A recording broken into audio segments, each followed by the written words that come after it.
This is 2026. I'm Imran and I run a cold email agency. In this video, I'm going to explain about what I did in 2025, the number of clients I had, how much I generated, and then we are going to progress to what I'm going to do in 2026. In 2025, I would say that I was getting better at cold email, starting to understand what cold email really is. The offer I gave my clients was simple. I would do cold email for free. If you don't have cold email infrastructure, I would buy them for you. Everything was out of my pocket. Third, after getting X number of clients, they would pay me pay per lead model. So everything was running in the pay per lead model. Out of this offer, I had 4 main clients. 3 of them was from my email campaign. 1 was from my close network. Now, I would break down to each number of clients what I did, how much I generated, what's the next step forward. For the first client, this is my first ever client that I got. It was super interesting. Let me just explain to you. Before I launched this campaign for him, I didn't know about deliverability, how cold email works. So what I did was I recorded a video and then I told him, hi person, I would like to do cold email free for you. This is my offer. I just recorded and then sent him. He felt it super personalized, and then he just connected with me. He's really a good client. He's willing to experiment. I would say 5 out of 10. The problem with this particular client was the niche was targeted COO fractional services. It was very hard for me to generate clients for him. There was positive replies, but we couldn't convert them to paying clients. At the same time, I was paying his infrastructure. So when I was experimenting, the amount of money I was burning was a lot. In the end, I didn't generate any clients for him. I didn't earn anything from him too.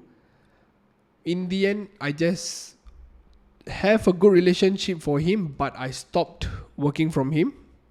Now, for client 2, he was running a culture services, again another specific niche, but this particular person already had an existing setup, cold email setup. I think he ran before. I used all of them. The issue with this particular client was he wasn't ready to experiment. When I asked him to try new ways, new lead magnets to generate clients, because his particular niche was super targeted. Unless we give a very good lead magnets, people are not going to reply. That's what I felt. For instance, I told him, shall we build a calculator where they could test their cultures, maybe like a quiz, and then we tried to get clients after that. He wasn't ready that much. But even he agreed. I think it was not full-hearted. And also, I wasn't good at all. It was super specific. I feel I didn't have enough quality to actually generate for him. So it was a two-way. Again, had a good relationship with him. I stopped working from him. He wanted me to work for other products of his, but I wasn't ready at that time. So I stopped. For the third one, this specific niche was better. Software as a service. It was a white label of another software. Niche was good, but the main problem for this particular client was we are doing for free. Next, he wasn't ready at all to experiment anything compared to the other 2. I told him, shall we do a free trial to your software? After 3 days, if they like it, you can charge them. He's like, I don't want free trial, because what if the people who try it is not good? It will take me time to remove them, and then I wasn't ready to try. In this case, his lead magnet again was very limited. Just give free consultation, free ebook. I really knew that it wouldn't work. After some time, what I did was I stopped working for him also. For the fourth one, it's a little different. It's my close network. We were doing for each other just to benefit. He was ready to try cold email. I was ready to upskill myself. For this particular client, some of the infrastructure was paid by me. At the same time, I ran campaigns, different type of campaigns that I would like to do because this was the only place I can experiment, and he was ready to accept the change. For instance, I say let's build a calculator for lead magnet, he would do it.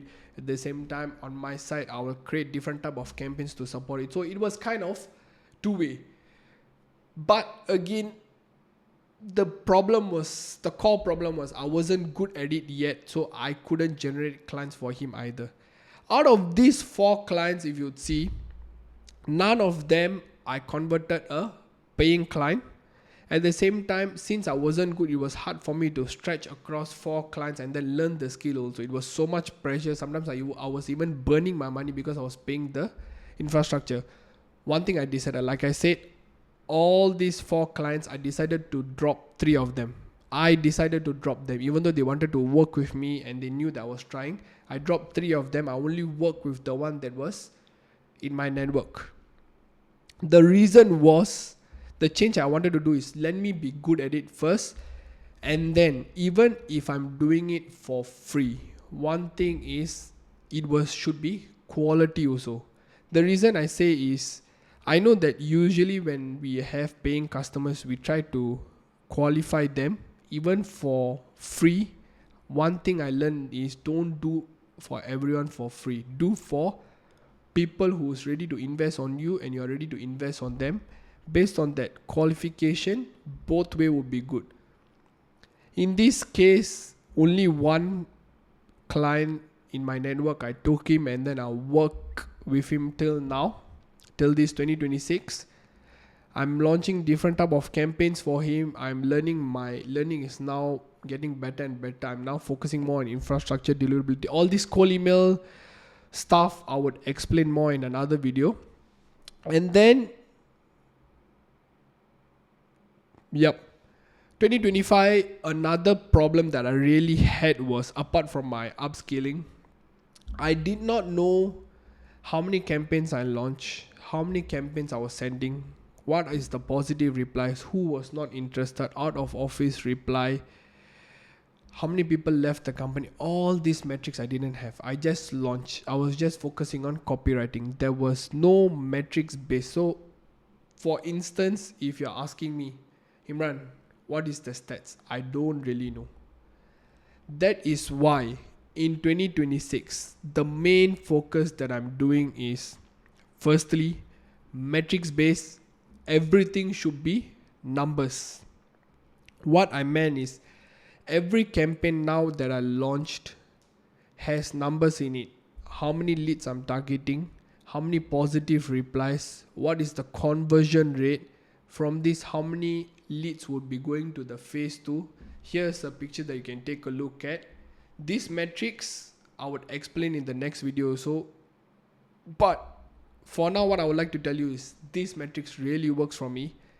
I can really measure what I'm really launching. Now there is no more feeling based, whether I'm feeling good or I'm feeling bad. Do I have a superstition of I'm doing a good cold email campaigns? No. Everything is numbers. I look at the numbers. I wake up early morning. I look at the numbers. I clearly know whether I launched a new campaign, whether I'm lacking, whether the campaign is doing good. That's the important thing that I learned now. Not only that, recently, you all know Alex Omozi. I see his videos often. One thing I learned is, for the first 4 hours of your day, you need to advertise. For this particular client, once I'm start working for him, for the first 4 hours, what I do is I always launch campaigns, write campaigns, launch campaigns, write campaigns. That's the only thing I do for the first 4 hours. After the first 4 hours, what I do is I maybe try to optimize, I try to automate, I try to create lead magnets. But other than that, I'm super strict in 2026 that first 4 hours for any client that I'm going to work on, or even launch campaigns for myself, first 4 hours should be strictly advertising. Every single day there should be campaigns running, and then there should be no email accounts free. Everything should be occupied with active campaigns. In that way, I'm doing good as of now. I am getting a lot of positive replies. What I can see is, when we track volume and metrics numbers, it's going to force you to get the truth of whether you're doing good or bad. In this case, 2026 is going so far so good.